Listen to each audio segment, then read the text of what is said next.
Hi there, Steve from the Redneck Preppy, and today I want to discuss something I think a lot of gun owners either don't take into account when they're debating somebody who's pro-gun control, or they don't understand why the gun control crowd wins so many battles, whether legislative or for the hearts and minds of the public.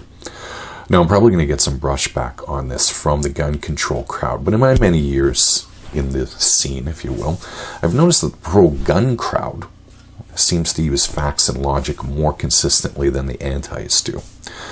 Now, it's not uncommon to hear a pro-gun person come into an argument with some pretty solid facts, whether it's crime rates, the use of firearms in crimes, the source of firearms used in crimes, the effects of concealed carry in states or jurisdictions that have them, whatever the statistics that they're bringing to bear.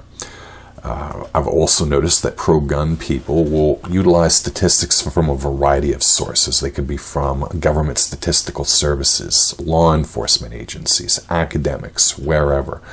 They tend to be well-sourced facts that don't come from thin air, but will come from venues that are both pro- and anti-gun ownership.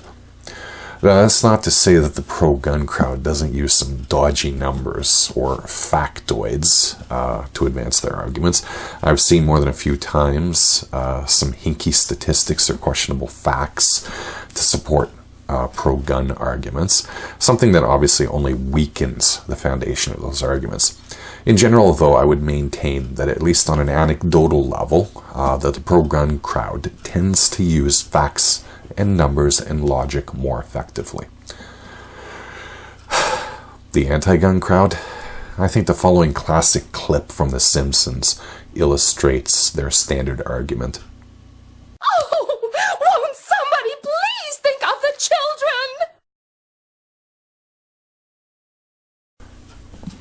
And let's be honest, groups like Moms Demand Action, Million Moms, Doctors for Gun Safety, and pretty much any group that involves mothers or doctors, I'm not sure why, is pretty much a fact-free zone of emotion and wails for action. I can't think of any Bloomberg-funded group that isn't basically just using emotion and often outright falsehoods in support of their positions.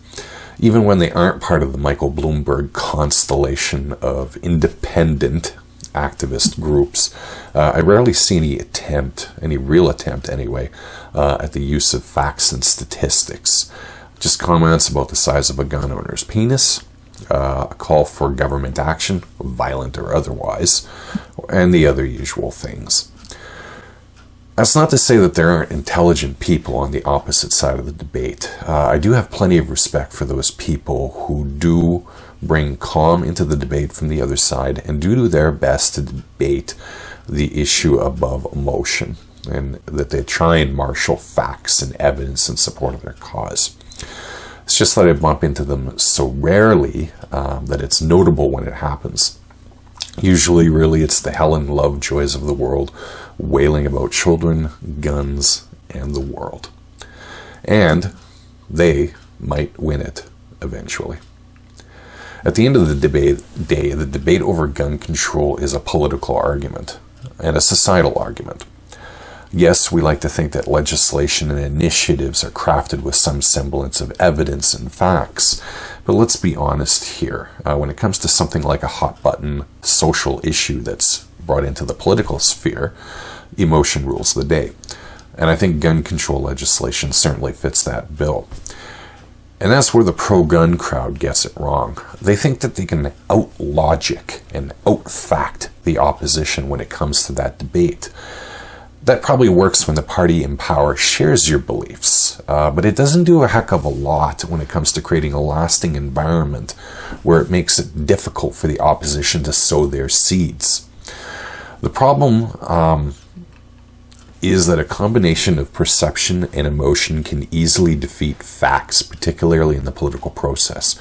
Most people believe today that crime is exploding and their children are in greater danger than ever, despite the fact that a cursory examination of the facts shows that crime of virtually all types, even violent crime, has been steadily decreasing for decades. Crimes against children, at least those that don't involve the internet or a family member, are also shrinking. But when the Helen Lovejoys of the world wail about the need to think about the children, particularly when there's a tragic school shooting or some sort of mass shooting that also happens to come at that same moment, all that goes out the window. You can't convince a mother that her world, and that is her children, isn't under constant attack. Granted, the extreme emotionalism of the anti-gun crowd sometimes backfires against it, particularly in countries like the United States, where there's a cultural acceptance of firearms to a greater degree than most other countries, and a constitutional guarantee of the right to bear arms.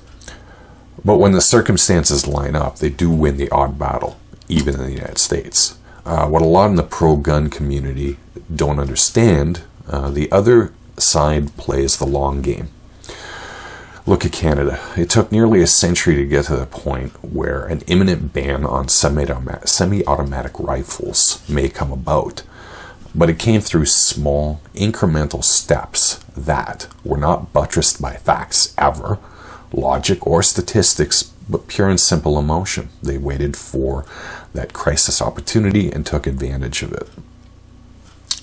A video I recently posted asking Canadian gun owners to write the government to take issue with their order in council, their coming order in council.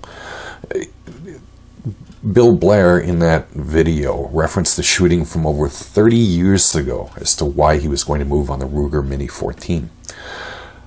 How many times has the Ruger Mini 14 been used in shootings in Canada? A handful of times maybe, but it doesn't matter. The emotionalism driven by the Polytechnique shooting in 1989 is being used to justify the banning of a rifle in 2020. And that's our biggest problem. Emotion drives so much of government policy when it comes to individual rights. It's easier to pass legislation undergirded by wailing mothers than it is with calm and deliberate discourse. So what can gun owners do? The easy answer would be to start incorporating emotion into our own arguments. That's relatively easy to do in the United States because, as I said, there is a cultural acceptance of firearms that doesn't exist in a lot of states. But in countries like Canada, let's say, it's far less easy.